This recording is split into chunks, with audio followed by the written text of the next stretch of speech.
Every love story has a hidden truth, and every heart hides a lie. Sometimes the things we leave unsaid are the ones that haunt us the most. Diary of love and lies. Stories that feel real because they are. I didn't plan to destroy my marriage that night. I only wanted the truth. But when I pressed that button and heard her scream, I realized some truths don't just break your heart. They change who you are forever. I'm Daniel Carter, 36, financial analyst. Predictable life, predictable routines. I used to think that was a good thing. Stability meant safety, and safety meant love would last. My wife Emily used to say she loved that about me. We met 8 years ago at a coffee shop in Seattle. She spilled her drink on my laptop, panicked, and offered to pay for it. I laughed it off and told her she could just sit with me instead. That one accident turned into hours of conversation, then dinners, then a relationship that felt effortless. Emily had this warmth about her, blonde hair that always fell into her eyes, a soft laugh that made everything feel lighter. She wasn't just my wife, she was my home. At least, that's what I believed. We got married 3 years later. Bought a small house in a quiet neighborhood, the kind of place where neighbors wave and kids ride bikes in the evening. Our life wasn't perfect, but it was ours. Sunday breakfasts, movie nights, random road trips. I trusted her completely, and maybe that was my first mistake. It didn't start with anything obvious. There was no lipstick on collars, no mysterious late-night calls at first, just small changes. Emily started going out more. Work stuff, she'd say casually, slipping on heels she hadn't worn in months. You hate work events, I joked once. She smiled. Trying to change that. At the time, I didn't think twice. People change, right? But then came the phone. She used to leave it lying around. Now it was always face down, always within reach, always locked. One night, I walked into the bedroom and she quickly flipped her screen off. Who was that? I asked. No one, she said too quickly. Just a friend. Something in my chest tightened. Still, I told myself I was overthinking. Love makes you blind like that. The first real crack came on a Thursday. She told me she had a late meeting. Don't wait up, she said, grabbing her purse. But something felt off. Call it instinct. Call it fear. Call it whatever you want. But I couldn't ignore it. So I did something I never thought I would. I followed her. I kept my distance, heart pounding like I was committing a crime. Maybe I was. She didn't go to her office. She drove downtown and pulled into the parking lot of a boutique hotel. My stomach dropped. No, I whispered to myself. No, no, no. I watched from across the street as she stepped out of the car, and then he walked up to her, tall, confident, mid-40s maybe? He smiled like he already owned her. And Emily? She kissed him. Not a quick, friendly kiss. A kiss that said everything I didn't want to believe. I felt something inside me break. Not crack. Shatter. I didn't confront her that night. I drove home in silence, gripping the steering wheel so hard my hands hurt. When she came back hours later, she slipped into bed beside me like nothing had happened. Long day, she whispered. I pretended to be asleep, because if I opened my eyes, I knew I'd lose control. The next few days were torture. Every smile she gave me felt like a lie.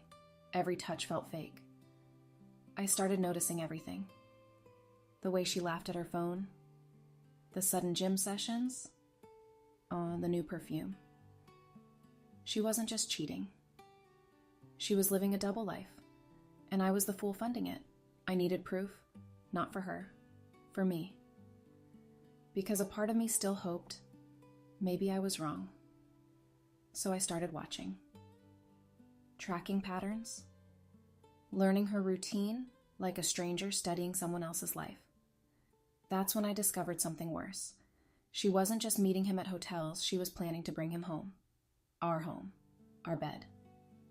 I found out by accident. She left her laptop open one morning. A message popped up. Tonight? Your place. I want you where he sleeps. My hand started shaking. Her reply came seconds later. He'll be out late, 9 p.m. I stared at the screen, feeling like I couldn't breathe. That wasn't just cheating. That was disrespect on a level I couldn't even process. She wasn't just betraying me, she was erasing me. That's when the idea came. Not out of anger at first, but clarity. If she wanted to bring her lover into my bed, then I wanted her to understand exactly what she was risking. So I set a trap. I took the day off work. Emily thought I had meetings. Instead, I stayed home, preparing. I wasn't going to hurt her physically. I'm not that kind of man, but I needed her to face the truth, to feel what I felt.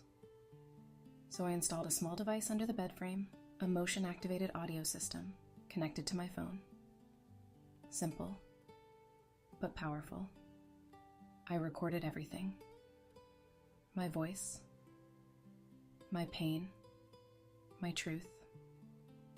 I made it raw, real, unfiltered, and I set it to play the moment someone sat on the bed. By 8:30 p.m., I was gone. At least that's what she thought. In reality, I was parked down the street, watching the house like a stranger. My heart was racing, not from fear, from something darker. Anticipation. At exactly 9:12 p.m., her car pulled into the driveway. A few minutes later, another car. He stepped out, same man from the hotel, laughing, relaxed-eyed, like he belonged there. I gripped the steering wheel, my jaw clenched so tight it hurt. "Go ahead," I whispered. "Walk into my life." They went inside. Lights turned on. Shadows moved behind the curtains.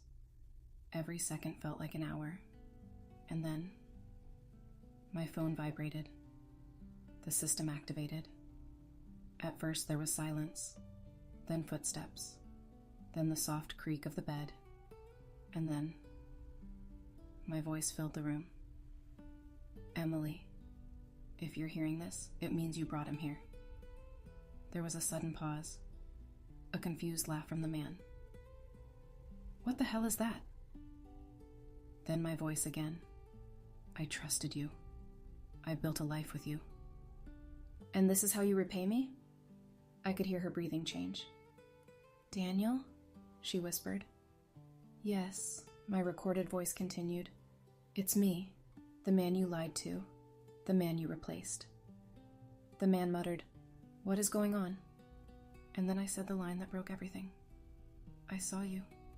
The hotel. The lies. Every single thing." That's when she screamed. Not loud, not dramatic, but broken, like something inside her collapsed. "No, no, no, no," she whispered. The man stepped back. "You didn't tell me you were married." I was going to," she stuttered. "Save it," he snapped. I could hear movement, panic, chaos, and then silence. I sat in my car, staring at the house. My hands were trembling, not from anger anymore, but from the weight of it all. It was over, completely. A few minutes later, the front door opened. The man walked out first, furious. He didn't even look back. Emily came out after him, barefoot, crying, looking around like she'd lost everything. Because she had. I stepped out of the car. She saw me. And for a moment, time stopped. "Daniel," she whispered. I didn't move closer. I didn't raise my voice. I just looked at her. Really looked at her. And for the first time, I didn't recognize the woman I loved. "Why?" I asked quietly. That one word carried everything. All the pain, all the confusion, all the broken pieces. She started crying harder. I didn't mean for it to go this far. That's your answer?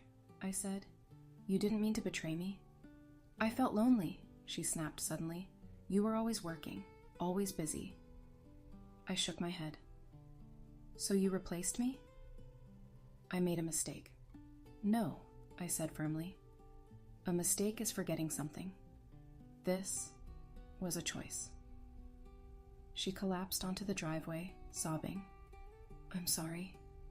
I'm so sorry. I believed she meant it, but it didn't matter, because some apologies come too late. I heard everything, she said through tears.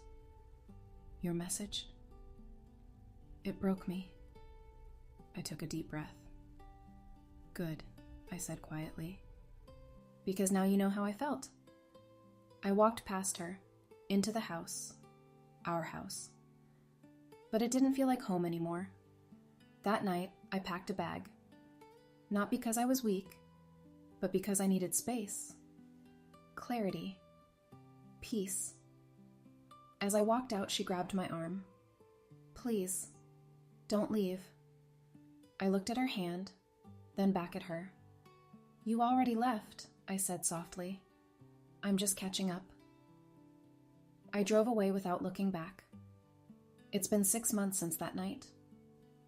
We're divorced now. Clean break. No drama. No second chances. Sometimes I think about her. Not with anger. Not even with sadness. Just distance. Like remembering a life that belonged to someone else. People ask me if I regret what I did. The trap. The recording. The confrontation. I don't. Because I didn't destroy my marriage. She did. I just turned on the light. And here's the truth no one tells you. Cheating doesn't start in the bedroom. It starts in silence, in distance, in the small moments where love gets replaced by something else. If you're reading this, ask yourself, are you protecting your relationship or slowly destroying it without even realizing? Because by the time the truth comes out, it's already too late. Some betrayals don't just end relationships, they erase the person you used to be. They